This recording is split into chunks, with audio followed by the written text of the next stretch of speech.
ป่าโทรมาได้ละอายเต็มใจฮับทุกอย่างถึงเจ้าเป็นเด้อแม่ห่างแต่ทางอายก็บอกแค่เบาเรื่องความหักแท้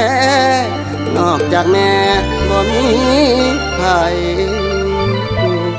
กันน้องยอมตัดสินใจคนที่สองก็คือเจ้า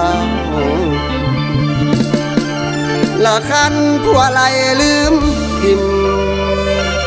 อย่าลืมเด้อแฟนเก่าละอายยังคอยเป็นห่วงเจ้าบ่มีมือสิสวงหายนกเด้อนางโอ้โอ้โอ้โอ้โอ้เด้อนางเด้อ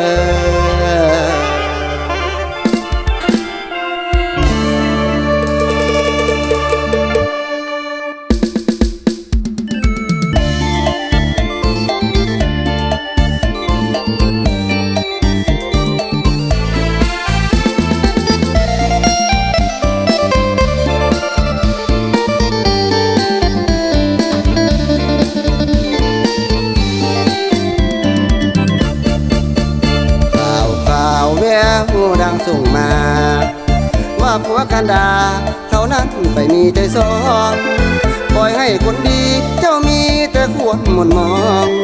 ต้องเจ็บต้องซ้ำค่ำคืนน้ำตาไหลนองหูบอนเหือทองแฟนเก่ายังเฝ้าห่วงน้ำยังจำสัญญาของเฮาอยู่เด้อจำได้เสมอคำสัญญาที่เฮาเว้ากันน้องบอกหักอายเสียงมันยังก้องกังวานอยู่ในสมองของอายบ่เคยลืมมันอายยังจำมันทุกถ้อยคำที่เฮาสัญญา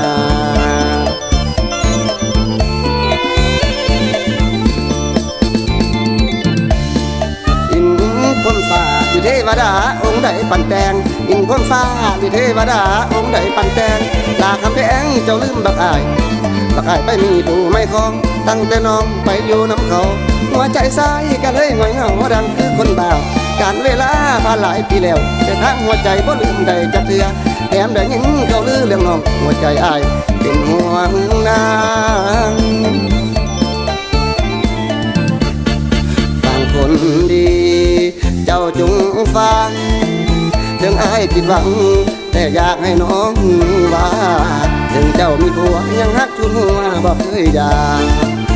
คิดฮอดคนดีทุกวันเดือนปีบ่ลืมลาหูอยู่ว่าผิดที่หาแต่ว่าหัวใจยังคิดฮอดบ่ลืมวันใดคันเขาไล่ลืมเจ้าวันใดคันผัวไล่ลืมเจ้าเบอร์โทรเก่ายังจำได้บ่น้องพี่ชายยังคอยท่าเด้อน้องเด้อน้องไปเด้อน้องเด้อน้องยังคองเจ้าอยู่เสมอหรือว่าผัวเผื่อโทรมาก็ได้ตายเต็มใจรับได้ทุกอย่างถ้าผัวป่าทิมนานให้โทรหาอายเด้อ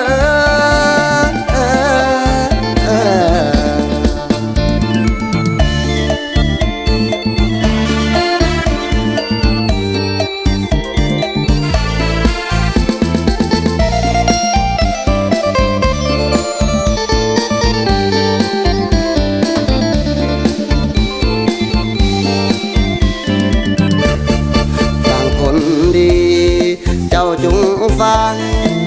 เรื่องอายผิดหวังแต่อยากให้น้องว่า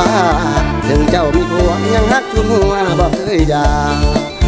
คิดฮอดคนดีทุกวันเดือนปีบ่ลืมลาหูอยู่ว่าผิดที่หาแต่ว่าหัวใจยังคิดฮอดบ่ลืมวันใดกันเขาไล่ลืมเจ้าวันใดกันผัวไล่ลืมเจ้าเบอ อร์โทรเก่ายังจำได้บ่บ่าวพี่สายยังคอยท่าเด้อน้องเด้อน้องไปเด้อน้องเด้อน้องยังคองเจ้าอยู่เสมอหรือว่าบ่เผื่อโทรมาก็ได้ได้เต็มใจรับได้ทุกอย่างถ้าผัวป้าทิมนาให้โทรหาอายเด้อ